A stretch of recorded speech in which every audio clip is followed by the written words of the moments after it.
Warahmatullahi wabarakatuh. Perkenalkan, saya Tiwis Marista dengan NIM 24650001.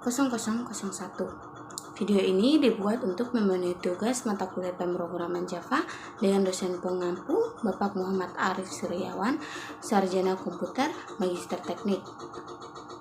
Oke, langsung saja kita mulai pembahasannya.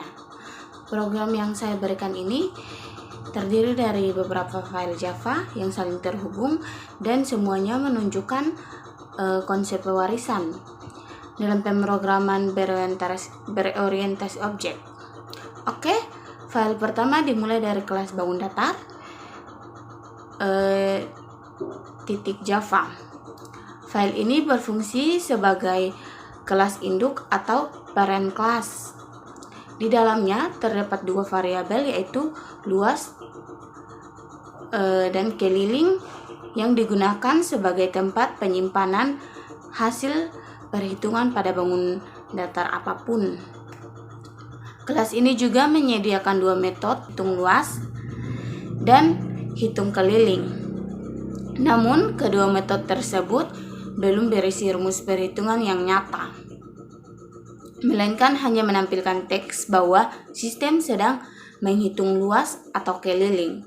Dengan kata lain, kelas ini hanya menjadi dasar atau kerangka umum bagi bangun datar lainnya, dan detail perhitungan akan diimplementasikan oleh kelas anak. Selanjutnya, kelas persegi panjang .java yang menjadi turunan langsung dari kelas bangun datar dengan menggunakan keyword extend. Kelas ini memiliki dua variabel tambahan, yaitu panjang dan lebar. Pada bagian konstruktor, nilai panjang dan lebar diisi menggunakan parameter yang dikirim saat objek dibuat. Kelas ini kemudian melakukan overriding terhadap dua metode dari parent class. Metode menghitung luas diisi dengan rumus luas persegi panjang, yaitu panjang kali lebar. Kemudian hasilnya disimpan ke variabel luas milik parent class dan dicetak ke layar.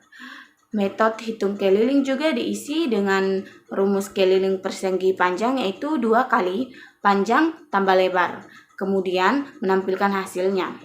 Dengan cara ini, kelas persegi panjang memberikan implementasi perhitungan yang sesuai dengan bentuk bangunannya, tetapi memakai struktur dan variabel yang diwarisi dari bangun datar.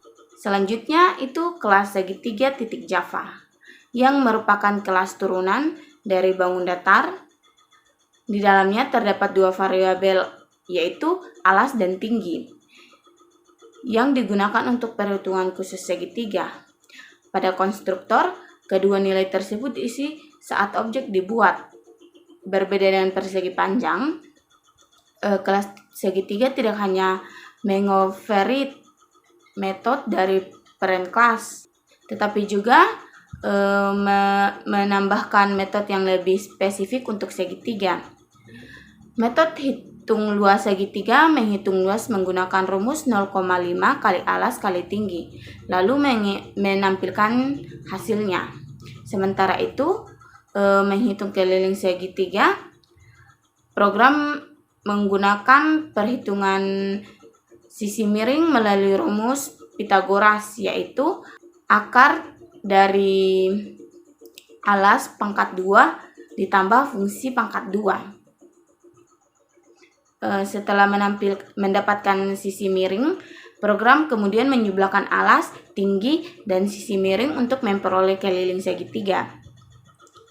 Kedua metode ini menampilkan hasil ke layar. Setelah mendapatkan sisi miring, kemudian program menjumlahkan alas, tinggi, dan sisi miring untuk memperoleh keliling segitiga.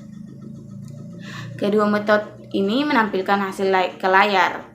Melalui cara ini, kelas segitiga memperlihatkan bahwa kelas turunan bisa memiliki metode tambahan yang tidak dimiliki kelas induk. Oke, nanti ketika semua kelas dijalankan, objek pertama yang dibuat adalah objek persegi panjang dengan nilai panjang 10 dan lebar 5. Objek kedua, objek segitiga dengan alas 7 dan tinggi 8. Setelah objek dibuat, program menjalankan berbagai metode seperti hitung luas dan keliling dari masing-masing bangun datar. Hasil perhitungan ditampilkan satu persatu sesuai urutan pemanggilan. Oke, sekian dari saya. Mungkin itu saja yang dapat saya jelaskan. Apabila ada kesalahan kata, mohon dimaafkan. Saya akhiri. Wabillahi taufiq wal hidayah. Assalamualaikum warahmatullahi wabarakatuh.